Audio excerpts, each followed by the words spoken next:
بسم اللہ الرحمن الرحیم۔ عزیز طلبہ، السلام علیکم ورحمۃ اللہ وبرکاتہ۔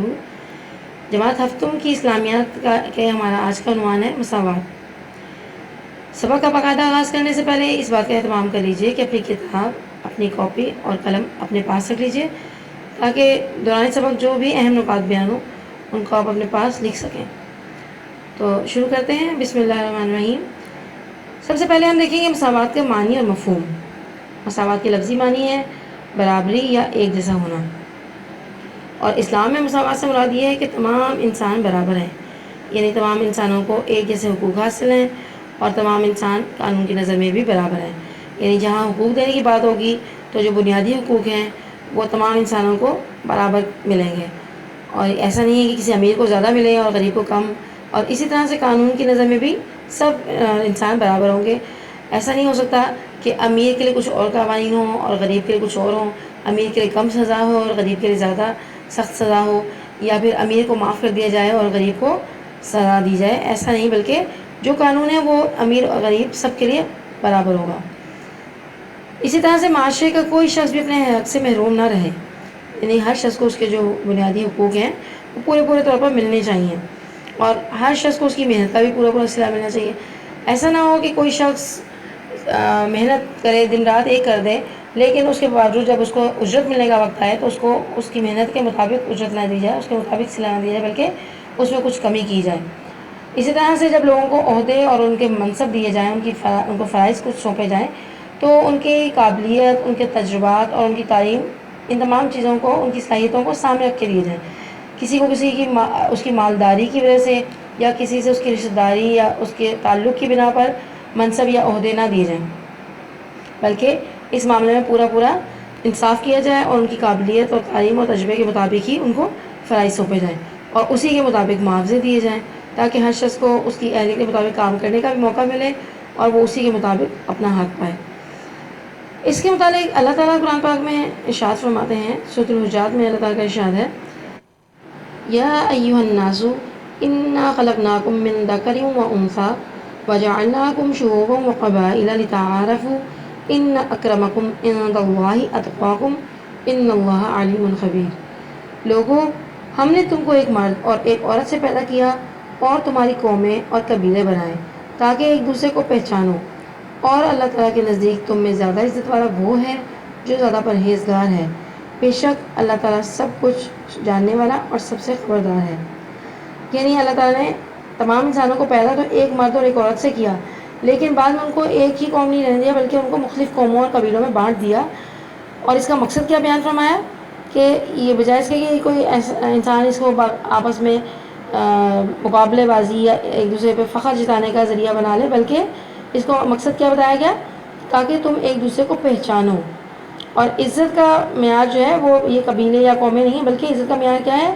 اللہ کے نزدیک عزت والا وہ ہے جو زیادہ پرہیزگار ہے، یعنی جو اللہ تعالیٰ سے زیادہ ڈرنے والا ہے، متقی ہے، اور بے شک اللہ تعالیٰ سب کچھ جاننے والا اور سب سے خبردار ہے۔ یعنی جو بھی ہم اعمال کر رہے ہیں اللہ تعالیٰ ان کو دیکھ رہا ہے، اور اس کے مطابق ہی ہمارے درجے اللہ تعالیٰ کے ہاں طے پاتے ہیں، جو کون عزت والا ہے اور کون نہیں ہے، کون عزت ذلت والا ہے، یہ اللہ کے نزدیک ہمارے اعمال اور ہماری پرہیزگاری اور ہمارے تقویٰ کو سامنے رکھتے ہوئے طے کیے جاتے ہیں۔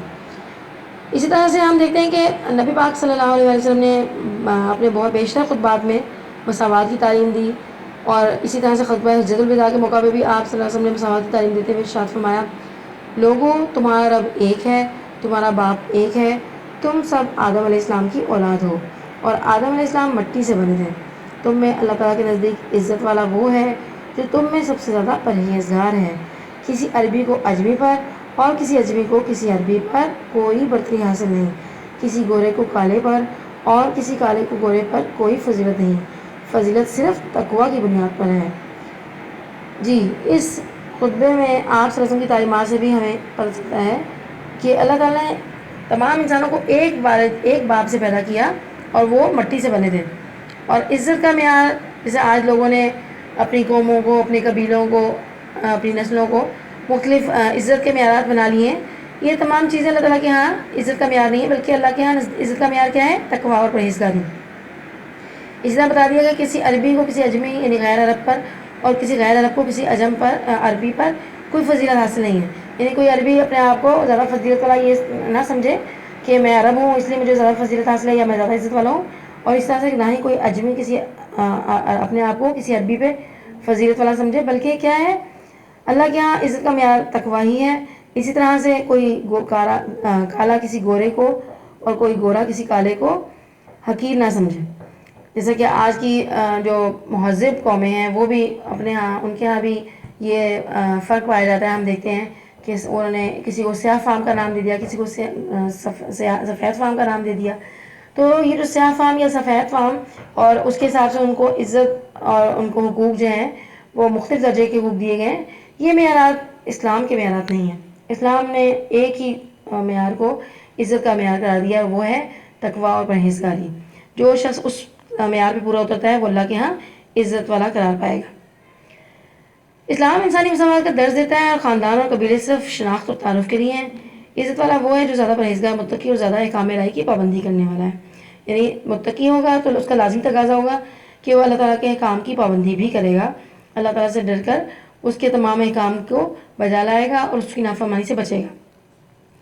اب ہم دیکھتے ہیں کہ تمام اسلامی عبادات جو ہیں وہ بھی ہمیں اللہ تعالیٰ کی وحدانیت کے ساتھ ساتھ انسانی مساوات کا درس دیتی ہیں. یعنی تمام انسانوں پر عبادات ایک ہی طرح کی عبادات جو ہیں وہ فرض کی گئی ہیں. جیسے نماز ہے تو نماز میں سب لوگ ایک ہی صف میں کھڑے ہو کر ایک ہی طرح کا عمل کرتے ہیں اور اس میں انسانی مساوات کا عملی مظاہرہ کرتے ہیں. تمام غریب ہیں یا امیر ہیں، گورا ہے یا کالا ہے، تمام لوگ ایک ہی صف میں کھڑے ہوتے ہیں.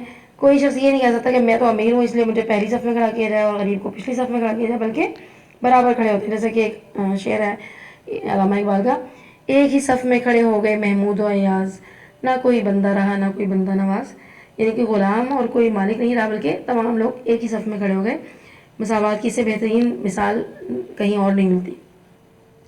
اس کے علاوہ حج کا موقع ہے تو اس پہ بھی ہم دیکھتے ہیں کہ تمام مسلمان ایک جیسا لباس پہن کر ایک ہی جیسے اعمال انجام دیتے ہیں اور وہاں پہ بھی امیر غریب کی کوئی تمیز ہمیں نظر نہیں آتی.